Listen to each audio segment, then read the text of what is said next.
just rewind and give that little bit again. Actually, somewhere we just went on mute. We love all of this. Tonight is going to be filled with all of these exciting moments in time. So we'll just rewind a little bit and we'll go again.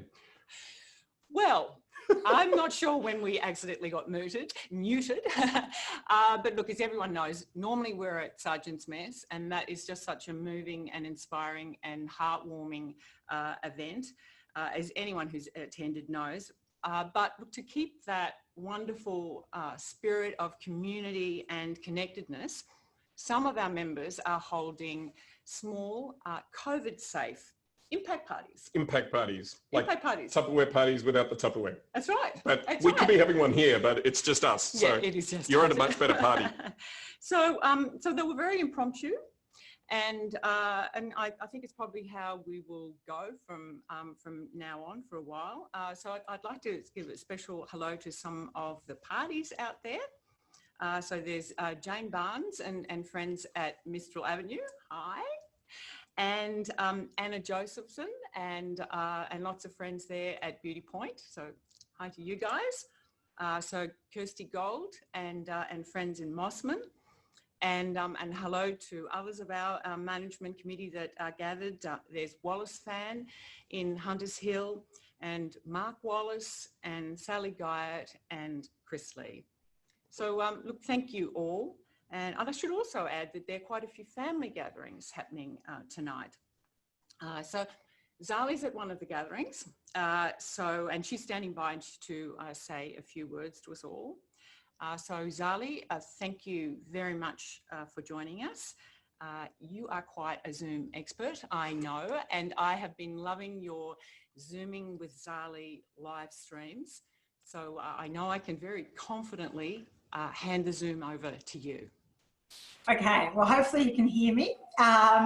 It is really exciting to be here. Can I first also echo your words in terms of paying my respect to the traditional owners of the lands on which we meet. And I know we may all be in slightly different places, but still very important. And definitely very dear to my heart that we're all working towards a better future together. I think there's a lot of lessons learned over the course of 2020. Tina and everyone from Impact 100, it is so fantastic to look at my screen and see how many people there are here tonight, and some of the functions and the parties. Now, I know I'm up as Christy Gold because I'm actually at one of the gatherings, but it really is so rewarding to see so many of you there. It's been a tough 2020, really challenging for so many people, but in particular for the charities and organisations that you've got a chance to help tonight. For so many organisations, they haven't been able to do all their usual events and fundraising that really keeps them going and delivering to our communities. And if there's one thing we've seen this year is just how much we do rely on the strength of our communities and helping one another. At the electoral office, we get the really heartbreaking stories and people doing it really tough, but we also get the amazing heartwarming stories of people really reaching out to help neighbours, help other people in the community, and that is so important. So I can't congratulate you enough, all of you, for your support and for what you're doing for organisations. Now, I hope everyone will be winners tonight. There will be no losers. That's always a really important part. We're really aware, I must say, as an MP, of how tough a lot of organisations are doing. I had written to the Minister to try and encourage the government to bring forward all the community grants and all the funding that comes through from the government, because knowing, you know, even a couple of months earlier than what it would normally be planned, normally it's in January, would make a big difference. They haven't taken that on board yet, but I'm going down to Canberra on Sunday night and I'll be pressing for that again, because as the government's planning the budget for October, we now really have to put pressure on making sure there is that delivery for all the organisations that need help. It's been a crazy year, 2020. I remember being at the mess hall, Tina, last year, and it seems crazy to think that that was only last year. 2020, I think, will be remembered for many things for a lot of people, but I hope it's remembered as a reset year where we probably reevaluate priorities and we think a little bit more about one another, helping within our communities and taking care of our environment. I think we've all come to appreciate how lucky we are in lockdowns, that we have parks, that we have open spaces and areas where we can really enjoy. So I know many of you are from Warringah. I can see a lot of familiar faces on the screen, actually. So that's a lot of fun. I enjoyed tonight. I know you've got tough decisions to make, and I know there's a few nervous charities and people waiting to see the outcome, but I know you're all doing a fantastic job, so thank you. And if I can help in any way, please contact me at the office. We do open door policy. We've done our best with grants to make sure we get more money flowing, especially for charities that are in the electorate. We've actually more than doubled the amount of money coming into Warringah in 12 months. So when you're proactive and looking for opportunities, you really can deliver a lot. So thank you for having me. I hope next year it's in person, Tina, that's for sure. Have a good night and good luck to everyone. Thank you so much, Zali. Well said. Indeed, everyone is doing it very tough this year. So we're very pleased to be able to be doing our little bit to help. And your words about the community, I mean, we have gathered the most extraordinary community. And so behind, every Zoom tile, there are so many more people. There are members, there are friends, there are family. You're kind, generous, amazing human beings. And it's a bit like our logo, what our logo symbolises, that ripple effect of generosity that is IMPACT100 Sydney North. Couldn't agree anymore. I mean, to me, the logo is all about once people connect with us in whatever way they do, they step inside that circle of generosity, and the giving just keeps happening. So thanks to you, Zali, for that. Look, a crucial part of the circle are all the organisations at the front line of helping vulnerable children, young people and families. A really very special welcome to you tonight. Whoever you are, whatever you're out there doing, tonight is about you at the end of the day, especially in the face of a global pandemic. We want to focus on you, to focus on what you need, and to focus on how we can best help you do this amazing work that you do. So thank you very much for joining us tonight. And we have these 4 amazing non-profit finalists that are here tonight. I mean, it's unbelievable to explain to us the kind of difference that our grants would make to their organisations as they, again, help children, young people and families at risk through these really tough times. Would you like the honour of being able to tell everybody who they are? I thought you might. I would love to. Yeah, I thought you might. Thank you. I get to do all the nice stuff. Thank you. That's what I'm here for. So it's Asylum Seekers Centre, Lou's Place, Street Work and Weave Youth and Community Services. Yeah, 4 amazing organisations. And we know that some of you are tuned in to learn about Impact. So before we dive into the important stuff this evening, Tina, I'd love you to give everybody a little bit of the elevator pitch, the barbecue test of exactly what we're all about and how it works. Thank you, Andrew. Well, we're a collective giving group, at least 100 members, each donate $1,000, and these donations are pooled to make transformational grants to go to local, smaller, not-for-profits where our grants can make a real difference. So donations are 100% tax deductible, we are 100% volunteer run, and 100% of donations go to our grants. We love hundreds. We do. Hundreds. 100% we love hundreds. Yes, absolutely. We really do. We want hundreds of members, multiples of hundreds if we could. Each year we receive over 60 applications from non-profits focused on helping children, young people and families at risk. These are shortlisted to 8 semi-finalists, which are then shortlisted to 4 finalists. It's a very rigorous process. And this year, a third of our members were involved in that shortlisting in preparation for members tonight to vote for our primary recipient. So we collectively decide where our grants can have the most impact. We give strategically, and we're very closely connected to the charities that we fund and we actually get to see the impact of our grants. And Helen Silvia is going to tell you about our grant last year in a moment. So this process is open to any member to be a part of. So in short, collective giving is about the democratisation of philanthropy. And then how about the pivot this year? The big pivot. Yeah, well, there's like everyone in the world, we did a big pivot. So we launched our special COVID-19 grants in May. We shortened all our timeframes. That's why we're giving this money out now in August and not at the end of the year as we normally do, because we just wanted to get money out there where it can help people as quickly as possible. We rewrote and we simplified all our guidelines, and we said to charities, just tell us what you need. It was as simple as that. And we decided to give smaller grants so that we could help more charities. And as you've said, we're going to give 8 away tonight. So that's very exciting. So each part of this process was done virtually. All of the shortlisting was done virtually. All of the meetings that we had happened virtually, and all of the site visits were virtual site visits. The upside of this is that a lot more members were able to be involved, and the site visits were fantastic. I think we were all, when we started, a little bit dubious, but they worked really well, and lots of our members could go along to them. It was just like being there.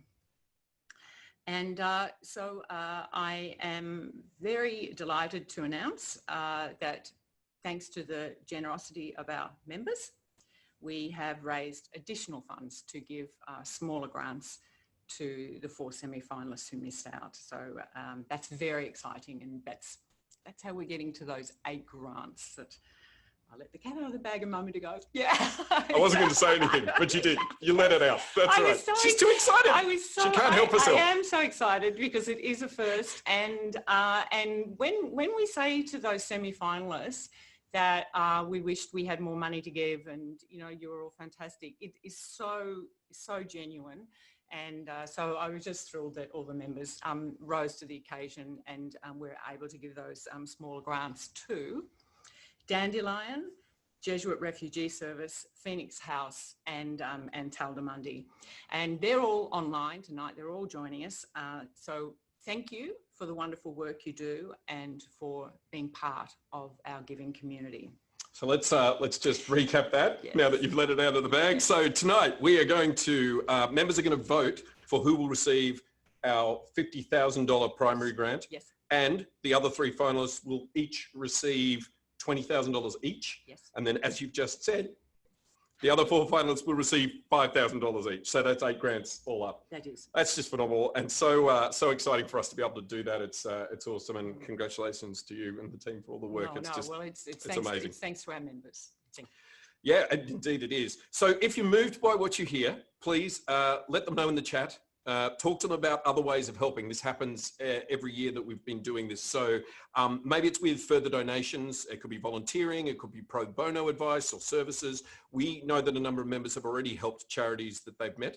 And the ripple effect, as you said before, of Impact 100 is well underway. Absolutely. So tonight we'll decide who's going to receive our 2020 primary grant. But Tina, tonight we'll also open something else. What else are we opening? We're opening our 2021 Grants Fund. You heard it here first. Yes. Fantastic. So Impact members, to you I say, we absolutely hope that you'll renew your membership. Come and join the party again. It's so great to have you here, and you are the ones that make this thing possible. And to your guests, we hope that you commence your membership tonight. We'd love you to be inspired by what you see this evening, and come and join us. It's a great thing to do. And to all of our Impact Party hosts out there who are holding hosts, your job is to give your guests a nudge, just a little nudge. Okay, you know what you've got to do. You know it's the right thing to do. Well, yes, please. And if everyone signs up early, then we've got the confidence to call for applications sooner, and we can build even greater number of members than we have this year. So please join up tonight. Absolutely. So all members should have received the link to our voting form that came out from us. It's not quite the same as our usual pebble in a box, but I'm absolutely sure we're going to be making ripples this evening again. We'll talk a little bit about that voting process in a little while, not just quite yet. But we're up to the the meat and potatoes part of the evening, right? This is where we go. We're going to hear from our finalists. Members have already been sent the link to summaries, and I think we're including those in the chat down below again. So if you want to reread those, you might be able to click through on that and have a look at those. Before each finalist presentation, we'll give a brief introduction. The order of the presentations was determined during the pitch rehearsal earlier in this week by draw from a hat. And I'm talking about literally from a draw from a hat. Talk about virtual. It's become a bit of a tradition for us. And that's the lovely thing about being in the 4th year, isn't it? That we can have traditions. Yes, even if they're silly ones. Especially if they're silly ones, let's be honest. There was actually a hat. We virtually drew the names out of the hat. So each finalist has 6 minutes. And to be honest with you, Ursula is in the background pulling all the bells and ringing the bells and pulling all the things that she's got to do out the back there to make sure everything works. If we should have any sort of technical mishap, we know what we're doing. We've all been on these Zoom calls before. Things can happen, right? It's on us. So what we'll do is if one of the finalists can't connect for some reason, we'll move on. We'll catch up with them. We'll come back to it in a little while after that. So but we'll make it work. Should everything fall in a heap, we've prepared a song. We haven't prepared. Okay. No, we haven't. All right. Enough of that. Shall we get on with it? Yes. All right, here we go. So finalist number 1, according to the draw of the hat, is Lou's Place. Lou's Place is a community-based, privately run daytime refuge for women in crisis. Most of the women have experienced multiple traumas in their lives, and the majority are facing issues of homelessness, domestic violence, mental health, or addiction. They provide a safe, supportive place for all women in need to help them heal and rebuild their lives. To explain the difference our funding would make, please welcome Jenny Kovacs and Beck Fitzpatrick. I invite you all to join us as we walk beside one of our clients from Lou's Place, Elsa. Elsa showed up at Lou's on a Friday afternoon, threatening to kill herself.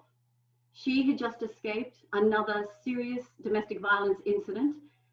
She has a suspected broken arm and bruises to her face. She only has the clothes she is wearing, an Opal card, and her phone. We know Elsa well at Lou's. She's 20 years old. She has a known ice addiction, which we have been helping her with. She's trying to get clean, and she's been part of our Always Mum program, and we've been advocating for her to have contact with her 3-year-old child who has been in out-of-home care for the past year. Elsa has been sleeping rough underneath a fountain at King's Cross, if you know it. And everything that Elsa had was in a backpack, which was stolen by the perpetrator earlier that day. At Lou's Place, our distinct quality is that we look at each woman that comes to us individually in a tailored, trauma-informed way. But what sets us apart from other refuges is that we will work with all women, including transgender women, whatever their circumstances. Even if you are in an acute state, such as Elsa was, battling drug and alcohol addiction or severe mental health issues, you're still welcome to come to Lou's Place. We have no set criteria. We have no appointments. And most importantly, we have no time frames. We work with a woman at whatever pace she is comfortable with and for however long she feels she needs us. Other organisations may focus on 1 or 2 of these issues, but Lou's Place, being independent, is able to focus on women who may just have them all. 70% of our clients are homeless and 100% are victims of trauma. And in these times of COVID-19, assault, unemployment, anxiety, depression, suicide, everything is getting worse for them. So how do we actually help? What does that mean? So the easiest way to explain it is to think of the whole woman here, and we wrap her in multi-dimensional services. So it's basic triage, so food, clothes, toiletry, washing, on top of case management, intensive case management. Added to that, life skill programs. We have classes up to 3 or 4 a day in non-COVID times. On top of that, advocacy work we have pro bono legal work, we have a medical clinic that comes in, we advocate to the government for change. On top of that, we have developed a series of educational and therapeutic trauma-informed courses that have been developed by our staff in things like parenting, relationship recognition, DV, which have been extremely successful. On top of that, we don't work as a silo, but we work in conjunction with other services in order to get a network of support for that woman in drug and alcohol health, mental health issues, housing, whatever we can do. But sometimes, really, the most important thing is just to have a safe place to go. But tonight, we are here to talk to you about impact and for you to choose where your hard-earned donated dollar could have the most immediate or lasting effect. The evidence that I can give you for Lou's Place is that $23,000 is the direct value that we create in supplying basic, therapeutic, and educational assistance to a woman in crisis over the course of a year.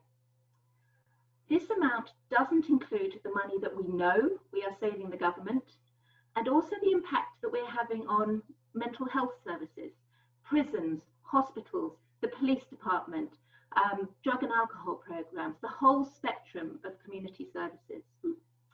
And so when you scale this number up by the 6,000 women or visits that we have each year, for a small service, we're having a huge impact in our community. And $50,000, that would make a huge impact on our annual budget. For example, we are incredibly passionate about the home-cooked Sunday lunch style meals that our team of wonderful volunteers cook every day. And quite often it can be the only meal that a homeless person may have that day. We do get some food donations from Oz Harvest, but we still need to find $20,000 each year to cover basic pantry essentials. The other thing that the IMPACT100 money would help us with is a really important fund. We call it, it's an emergency relief fund, or brokerage as we call it. Now what this does is supply things like burner phones for our clients. So if you're escaping domestic violence, that means you can't be tracked by a previous phone. With credit, we get Opal cards, Coles and Woolies vouchers, money for transport. And we also use it for accommodation in hotels when refugees are full. Now, with COVID, refugees are normally full. It's very difficult to find that accommodation, but with COVID-19, it has been, as you can imagine, much worse. So think of Elsa. What did we do for her? She came in, we gave her food, clean clothing, she had a shower, we got her some legal assistance, we paid for a taxi to take her to the hospital to get checked out, and then we paid for 3 nights of a hotel accommodation so that she, because we couldn't get her into a refuge, so that she had somewhere safe to be over the weekend until she could come back to us on Monday morning. But what about the impact on our clients, the ones that really matter? And to be honest, we believe that at Lou's, if it did not exist, many of our women would be dead. It's really as simple as that. We often say our success is measured when a woman can come back to us alive and relatively well the next day. And for the 6,000 visits each year that we have, we know that we are offering some hope, a place to begin healing, and a place to be able to make a change in our lives. We all grow stronger through staying true to our mission, building our communities, and doing your ripple effect like you are doing at IMPACT100. And we promise that we will strive to reach as many women as we can, and we would love your help to do that. Thank you. Thank you so much. Thank you. Lou's Place. Fantastic. Fantastic work. Thank you so much. Thank you. That's a great first one. Yeah, it is. Thank you so much. Number 2 is Weave Community Youth Services, or just Weave for short. So Weave provides a way up and a way forward, supporting children, young people, families and communities facing complex situations. In Sydney today, there are many people impacted by intergenerational trauma and their mission and significant disadvantage. and their mission is to empower people to change lives. So to explain the difference our funding would make, please welcome Siobhan Bryson and Megan Mitchell from Weave. Thank you. I too acknowledge the traditional custodians of the land we are on tonight and extend my respect to any Aboriginal people joining us. Big thanks to IMPACT100 Sydney North for this opportunity, and thank you to the other incredible finalists for the work that you do. It's more important than ever for us to work together to strengthen our collective impact. Weave has a 44-year successful track record of working alongside communities in the heart of Sydney. Our Women's Domestic Violence program is part of the broad range of wraparound supports that we provide at Weave. To save time, we will refer to domestic violence as DV going forward. The harsh reality is that 1 woman per week is murdered by her current or former intimate partner. Police statistics show that social isolation and other COVID-19 restrictions have led to a significant increase in the frequency and intensity of physical assaults against women. Since the beginning of COVID, our DV program has experienced a tripling of requests by women for security upgrades. And we believe the worst is yet to come. Aboriginal women are 33 times more likely to be hospitalised due to domestic violence, but they're less likely to come forward for support. Since the employment of our Aboriginal and Maori caseworkers, the percentage of Aboriginal women and children accessing Weave's DV program increased from 11% to more than 50% and growing. This is a huge testament to the cultural safety, credibility and authenticity of our program and to the quality of the work that Regan and Shireen do. I'd like to share an email I received recently from a woman called Lisa. I contacted her to thank her for her regular financial contributions to Weave. I had no idea at that time that she had been a former client of our DV program. Dear Siobhan, thank you so much for your email. I'm very happy to continue contributing to such a valuable and life-changing organisation as Weave. The financial and other support my children and I received to leave violence and stay at home at a highly scary, critical and unsettling time in our lives was transformational. Having the locks changed on our house allowed us to settle back home after violence caused our family breakdown. This was not the first occasion of violence experienced, but it was the last. And that's what made the biggest positive difference to our lives. I'm working full-time now and my kids are happy and healthy. We will be forever grateful for the support we received from Weave to leave the cycle of violence. Lisa. Until women and their children are safe, their only focus can be survival. Without basic safety needs being met, there's simply no capacity to attend to other aspects of their lives. No capacity for those women and children to thrive. With $50,000, we can implement life-saving basic security upgrades for an additional 166 women and their children. I'm going to hand over to Regan now. Thank you, Siobhan. I'm a proud Wiradjuri Ngunnawal woman from Cowra. I'm privileged to work with incredibly inspiring women every day and to be part of their journey. Tonight, I'm going to talk to you about why our program is so successful and what that success looks like. When I met one of our clients, Kawana, she and her 3 young children were living in absolute terror. She had just made a report to the police because her partner had attempted to murder her by strangulation. We know that women and children are most at risk when they first report violence and leave an abusive relationship. We worked with Kawana to devise an immediate safety plan. And as with all the women we support, she knew the lengths her perpetrator would go to and the methods he would use to break in, to harm her and her children. During the safety audit, she said she was afraid he would hide behind the bushes in the backyard. So we removed the bushes. She also knew he could break in by crawling under the house and lifting up the floorboards. So we had barbed wire installed to block off access under the house. We also installed a customized security door, security camera, and new locks on the windows. We work with a team of trusted tradespeople who are sensitive to these women's situations and who really understand the trauma they have experienced. It is a basic human right for women and children to be safe in their own home. And so access to funds to make this possible is crucial. In addition to safety audits and security upgrades, our therapeutic casework model provides wraparound support that includes help with police reporting, court support and advocacy, legal referrals, counselling, emotional support, and parent education that focuses on supporting children who've experienced the impacts of abuse. Today, Kawana and her children are thriving because they are safe. She is working full-time and is in a healthy relationship. Her children are healthy and happy at school, and they have a positive future ahead of them. They know that healthy relationships are the norm. Kawana is also an inspiring leader who advocates for other women in similar situations and is actively involved in a range of DV initiatives, including our own Weave Be the Change campaign. As well as this wraparound support we provide, we are committed to continuing to advocate for systemic change and being part of breaking the cycle of violence. All of us have a responsibility to create a society where violence against women and children is never tolerated or accepted. We know that what we are doing works. Like Kawana and Lisa, 85 to 90% of the women we support go on to live successful lives free from violence and abuse. Their children have positive futures and the tools to identify and choose healthy relationships. The cycle of violence is broken. Tonight, you have the opportunity to break the cycle of violence for women and children. Take your position, be the change. Thank you so much. And thank you very much.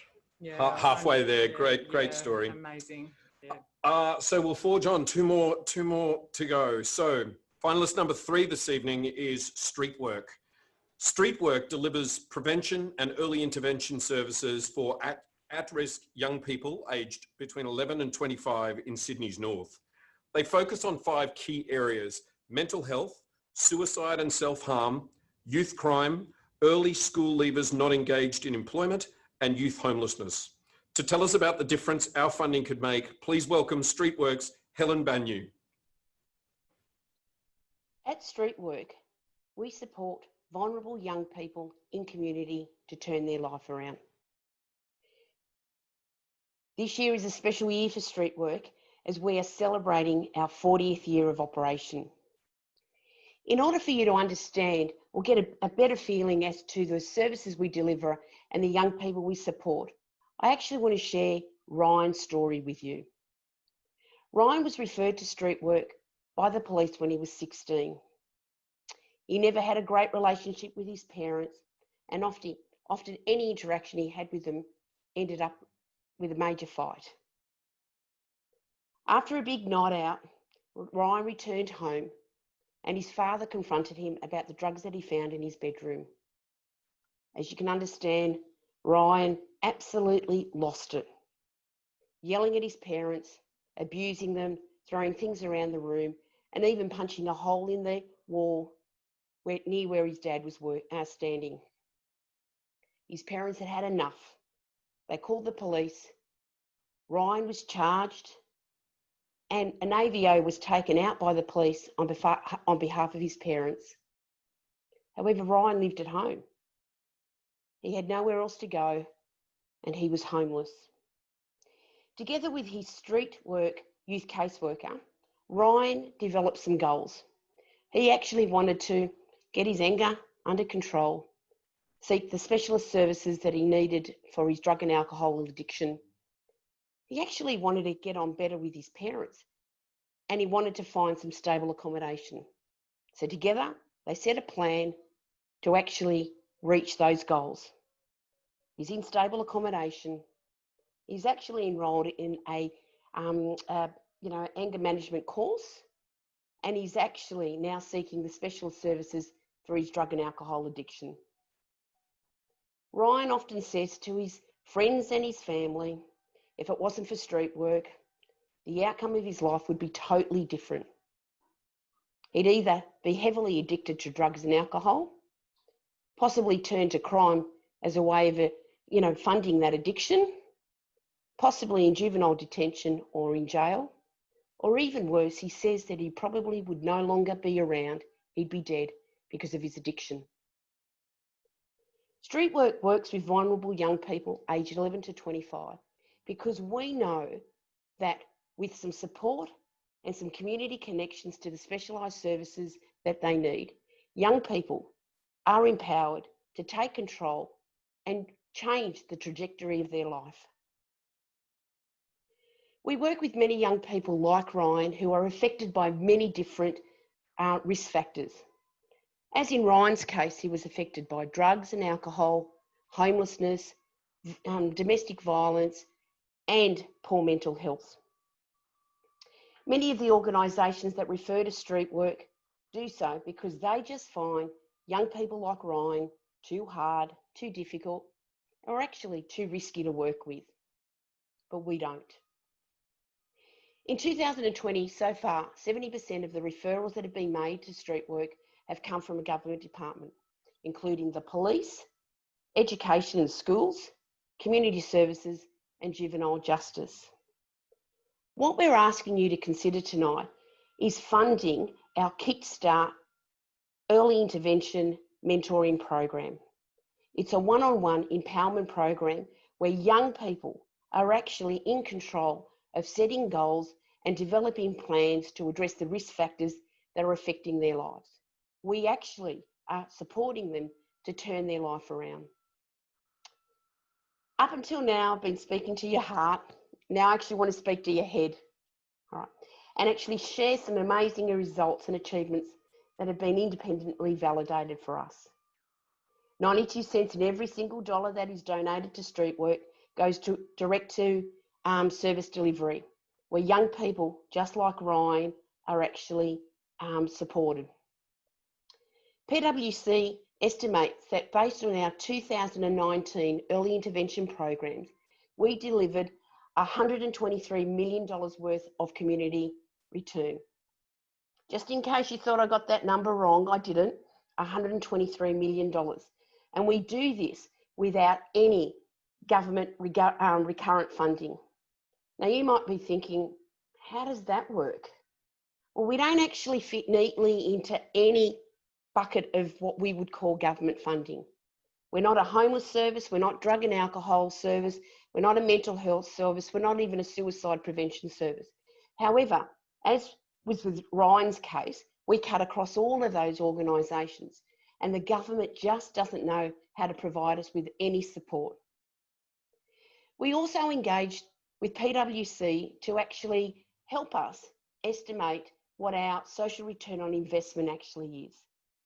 So they estimate for every $1 that is invested or donated to street work, we deliver a $16 return to the community. Let me help you with the maths here, guys. 50,000 will equate to $800,000 community return. So when you cast your vote in a little while, what we want you to do is to help us take the first step to actually supporting the 100 young people that are currently on our wait list to turn their lives around. We can't do it on our own. These people can't wait until, the economy recovers. They need your support tonight. So together we can turn lives around. Wonderful. Thank you, Helen. Great work from Street Work. Amazing. Thank you very much. All right, the last sprint to the line. Yes, Over to you. Our final speaker tonight is Asylum Seekers Centre.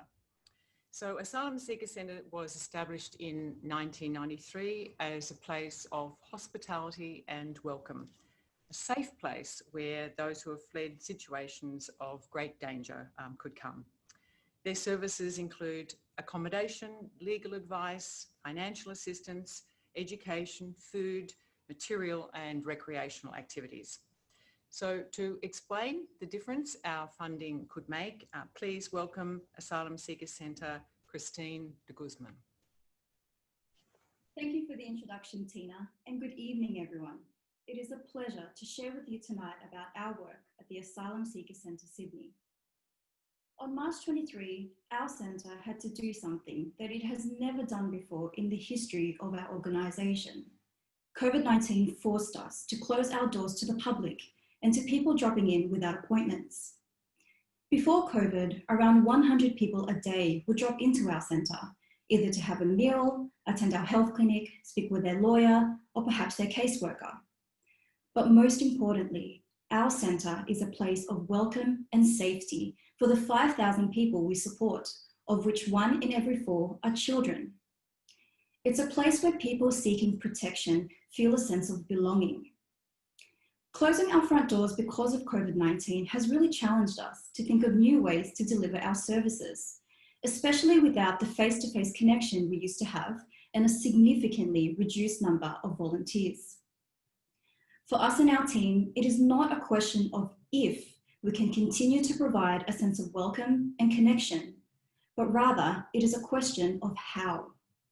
Because in the midst of the uncertainty that comes with this pandemic, the one thing that we do know for certain is that we have a role to play to make sure that nobody is left behind.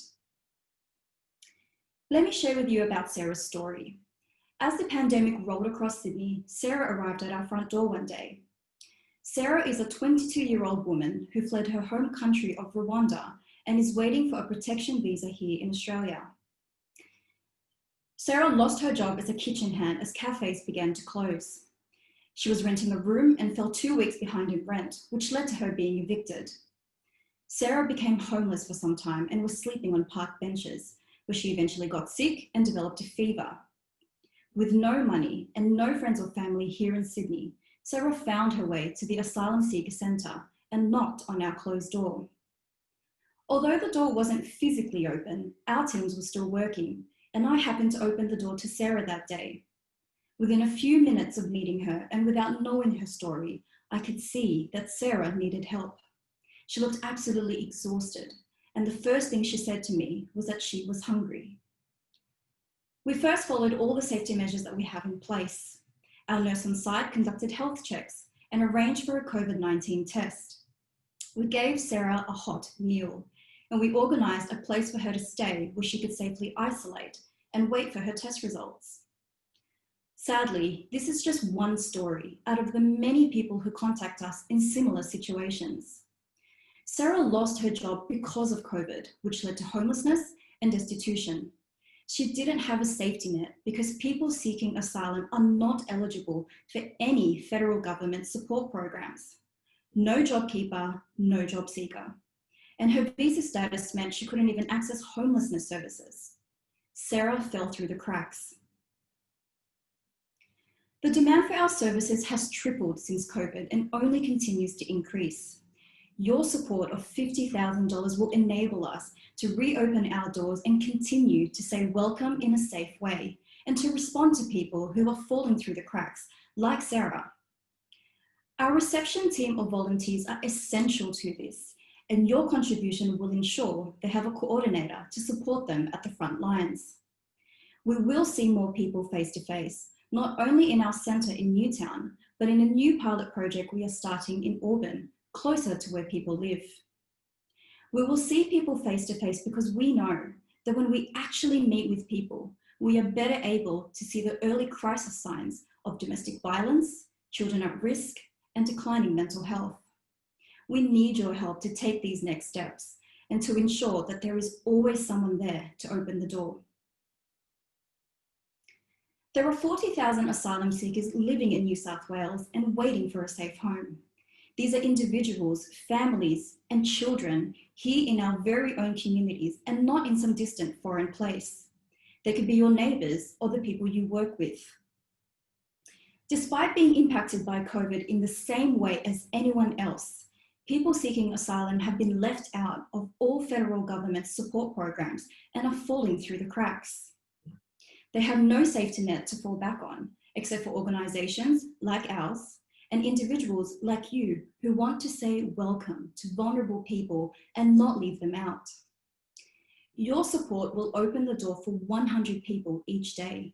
You will help them find a place to stay, have a meal, look for work, and make plans for the future.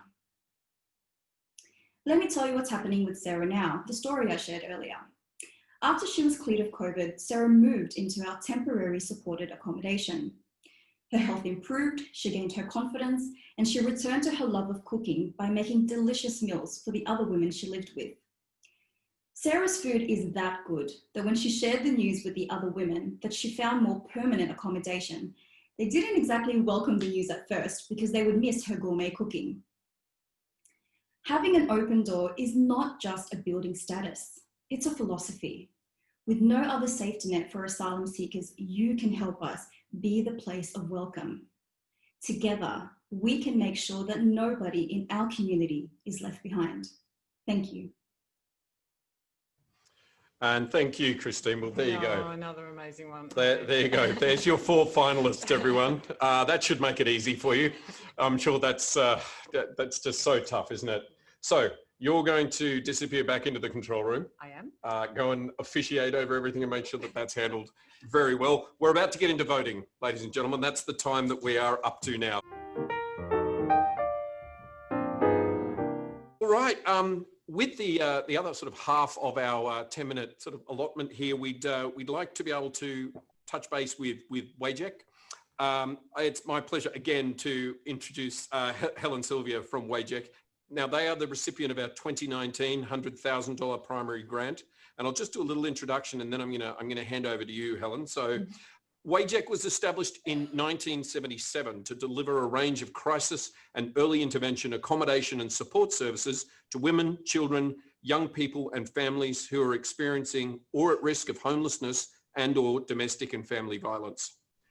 IMPACT100 Sydney North funding has supported the SEED project. And I always just like to say it's a project called SEED, which was a SEED project, targeting 300 children aged between 0 and 18 years from Greater Western Sydney, designed to meet the social, emotional and educational development needs of young people who have experienced trauma or violence. So please welcome Helen along to tell us a bit about how the Impact Grant has helped. Helen. Thank you, Andrew. I'll check with you because I can see you on the screen. Can you hear me okay? I can hear you loud and clear. You're coming across beautifully. There we are. Fantastic, thank you. Hi everybody, it's good to see you all. I'd actually like to start by also acknowledging the traditional owners of the land on which I'm meeting today, which is at my home here in Marrickville, and that's the Gadigal and Wangal people of the Eora Nation. And I'd like to pay my respects to elders past and present to acknowledge that sovereignty was never ceded. Hello everybody, and thanks Andrew for that warm welcome. Gosh, I'm just thinking I'm going to try and make sure I keep to my 5 minutes as well. So just sort of like when it's time to when it's time to stop talking.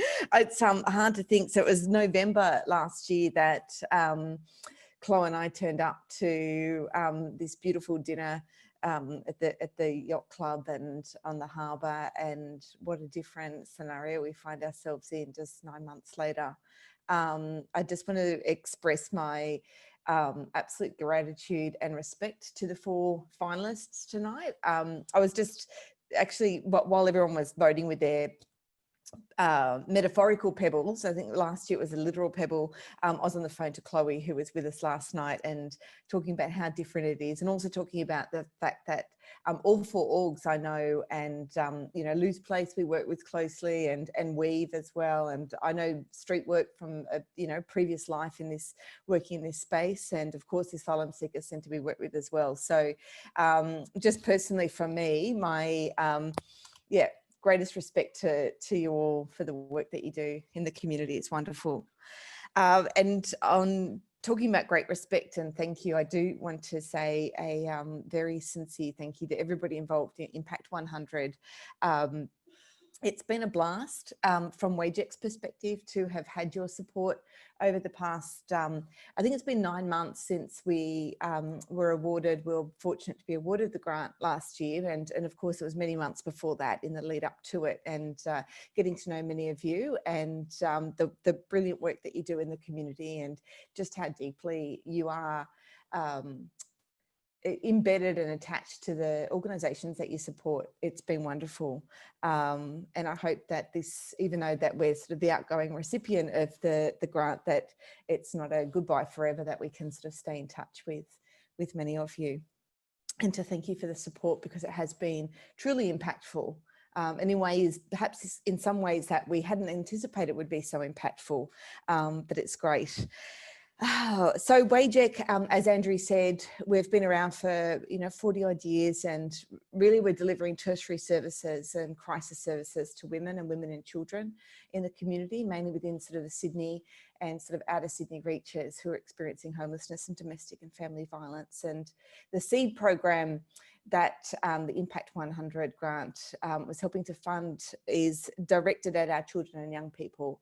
And essentially it's around working with our children and young people who have experienced trauma, be that through domestic and family violence, homelessness or other forms of disadvantage, and to try and mitigate the impacts of that trauma in their life now and also as they grow through to their adults. And we know from evidence-based and research that the impacts of adverse childhood experiences through the lifespan and into adulthood can be not only very costly to the economy, to governments and to health systems, but to the individual lives that are impacted. And we're really after positive trajectories of our little people's lives. And this is what this grant has helped us to do. So we set out to provide a range of services, which included supported playgroups, homework and tutoring hubs, parenting programs, individual therapeutic support, allied health services and school holiday program, and other kinds of group work such as art therapy, music therapy, and other kinds of group and social services for young people. And indeed, we started doing all of those things. And then, of course, the craziness of 2020 hit. COVID entered our shores and we had to pivot really, really fast. And all this wonderful 12 months worth of programming that we had planned, and these wonderful, the programming, the outcomes, the sort of structure that we had ready to play out for the next sort of 6 to 12 months, all of a sudden was halted and we had to pivot everything to be a very alternate way of delivering services. So in that time, we still managed to deliver more or less all those same services, but online for a period of months. So our school holiday programs turned into individualized school holiday packs for over 240 children and young people, where their parents got a pack of craft, toys, resources, activities, instructions on how to use those and do things with their children. We had Facebook groups set up and we had online tutoring and homework help, and we were able to engage in online supported playgroup. We're able to record some audio and visual resources for mums as well with their sort of under preschool age kids. So a whole range of different kinds of look and feel, but with the same kind of quality outcomes that we're able to actually deliver. And a massive credit to the team who were able to pivot so quickly to do this in a safe way and still be able to stand by the integrity of the services that we're wanting to deliver to our families. So that was really wonderful. Also want to say massive thank you to Tina and to the executive committee of IMPACT100 that were nothing but absolutely supportive of us, and your greatest concern was that we could just get through this COVID period and that our clients were okay. And we heard that loud and clear, and we're really, really thankful for the sort of flexible support that you afforded us. Of course, as community isolation started to lift and community restrictions started to lift, we've been able to go back to face-to-face programming, albeit in a slightly different way as our current realities are. So spatial distancing and infection control and other forms of hygiene are paramount, but we're able to do a blended sort of methodology and a blended service delivery. So it's really been wonderful. We set out to support 200 children and young people in the 21 months of the program. It's been running for about 9 months and already we've supported over 200. So we're pretty pleased that unexpectedly, we've actually been able to support far more children and young people than what we had anticipated with the use of this program and these funds through IMPACT100. We have been able to fulfill the range of service activities that we hope to do, and we'll continue to do those into the future with the rest of our funding, because of course we're at the August mark. The funding announcement was in November last year, and this was over a 21-month period. It's been pretty incredible, and some of the other impacts that we saw from this grant was, I think, an internal capacity building sort of knowledge base and confidence that we had to be able to try, test some of our programs, see the positive outcomes and experiences that they were having, and to create a evidence base in which we could use to seek further funding. We've been very fortunate that we have just very recently been awarded 2 years worth of funding to provide an in-house part-time clinical psychologist to provide services directly for children and young people. Just this week we put in for a 3-year grant to try to gain ongoing operational costs to continue to run this program. And we're now really seeking to raise funds to be able to actually externally evaluate our SEED program. Yes, as you said, Andrew, it's a SEED program that's actually represents the social, emotional, educational, developmental needs of our children and young people. And yet it was also for a SEED program in its sort of infancy. So it did become quite confusing when we were applying for a grant that we didn't go for the SEED grant, we went for the scale grant for a SEED program that was called SEED. But here we are, and this is the reality we work in. So I just want to say thank you again to everyone involved in the Impact 100. Indeed, it is the many parts of a community that creates a whole, and that creates a difference in the lives of certainly the lives of the families that we work with. And I know that I speak on behalf of all the staff of WAGEC when I express my thanks, and also speak on behalf of the hundreds of children and young people and their mums when I say thank you, even though they may not actually know that you're behind the reality of SEED being able to exist. Just a couple of quick comments that came from some of our feedback from some of the programs. One of them was a mum saying, in relation to the school holiday program, my son has lots of fun these holidays. He did 2 times swimming and 2 times art and craft. He even told me, Mummy, come to the playground, it's time to do arts and craft. And believe me, that may not seem like a significant quote to many of you, but for anybody working in our kinds of services, like that is massive. The level of engagement between mum and their children has been profound. And we know that that was one of our core outcomes that we were seeking, which was an enriched engagement and attachment between mum and her children. We had a 10-year-old that said, it was very fun. It gave mum a break, and I wish we'd done the program for more days. So that was very good. And the last one, so I'm flipping through my notes here. I'm sure I'm over my 5 minutes. Sorry, Andrew. But the last one here, it just said, and this was in relation to one of our parenting programs. So we would run attachment-based parenting programs such as Circle of Security, which we've run, and also the Tuning Into Parents. The lady, and also Parent Chat, which was a weekly program that was more of an informal program. The ladies running the program listened to me vent, then offered tips, advice, and support without judging me. It felt so light and easy to join the group, even though I was a newcomer. And again, for us, that's kind of, you know, those words mean $1 million right there. And I just know that the impact that will have on that family will be enduring. So I'll leave it there and to say a massive thank you to you all. Thank you so much, Helen, and a massive thank you to you, because if you could have seen what was going on in the background behind the camera here as all the craziness was going on, I was so happy for you to help fill that space. Thank you very much. It's amazing to get that sort of an update, and necessity being the mother of all invention, evidently, it must fill the hearts of members to realise that the contribution that they made actually could be, you know, put to such great use in such a weird pivot at such a weird time. So thank you so much. Thanks for joining us again, and can't wait to catch up. I'm back. Are we going with this one? Yes, we're going with this one. So and as everybody knows, our primary recipient receives $50,000, but our other finalists all receive $20,000, and our semi-finalists $5,000. So the organisation to get the most votes from our members is WAGEC. That's just overwhelming, and you know, it's very humbling actually for us. We weren't expecting to win.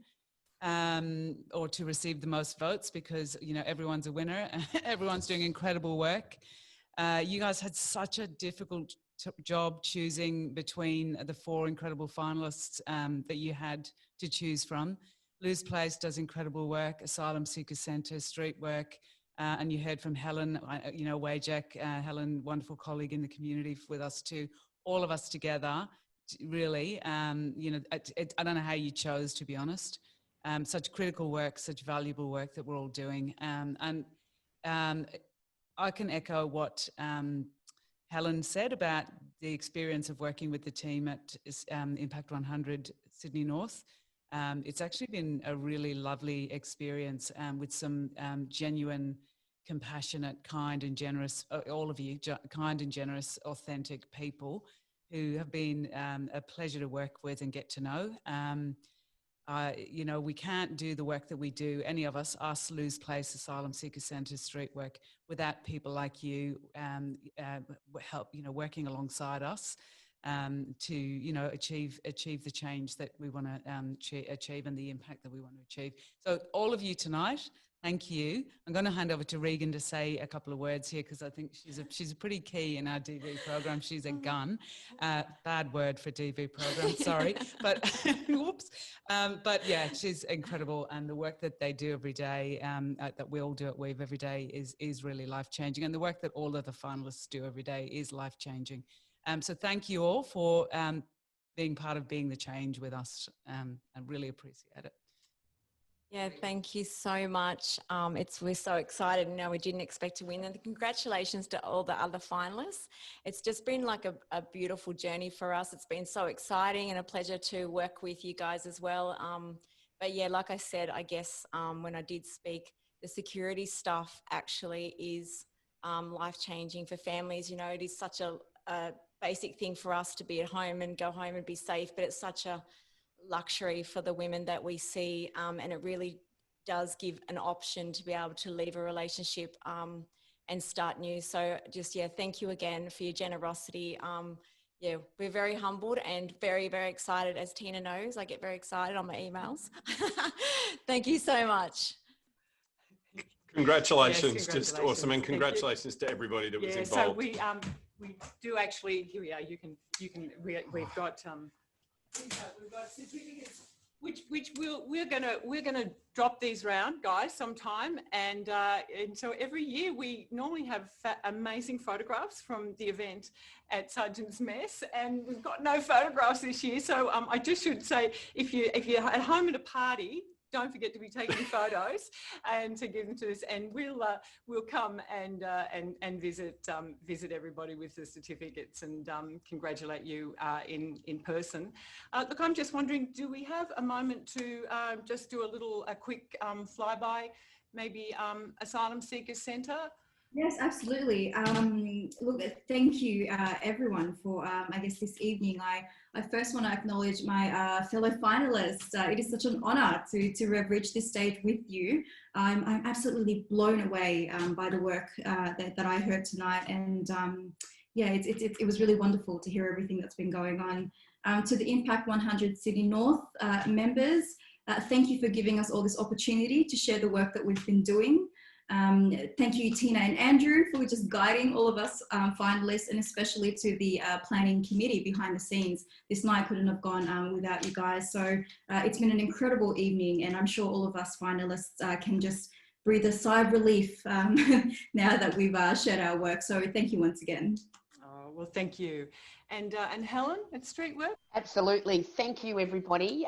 It's been an amazing journey. And look, I think the silver lining to everything, and I think it's a new term in our vocab, not only is pivoting COVID and silver lining, but I think the silver lining for us is that we now have over 100 more people knowing about the services that we deliver and every other finalist delivers in the community. I've just done a quick calculation in terms of we can now deliver 400 mentoring sessions to vulnerable young people with this funding. So it'll actually make a huge, huge impact in their lives. So thank you so much, and we'll be back next time. Absolutely. Yes, thank you. And to Lou's Place, If you come off mute, look, it's real. There it is there. You can see it. Told you. well, what can we say except a ditto to everything each one of you is saying, and you incredible finalists and semi-finalists. I think of us as a whole community. All of us work together. We are the gap catchers. And so, you know, let's just go forth and all continue to do all the work that we can together to try and make things better. And Impact 100, just such a pleasure to meet you all and to have you all working together to enable us to do this. We're so grateful and very honored to be part of this great group. And yeah, we'll see you all together doing our thing.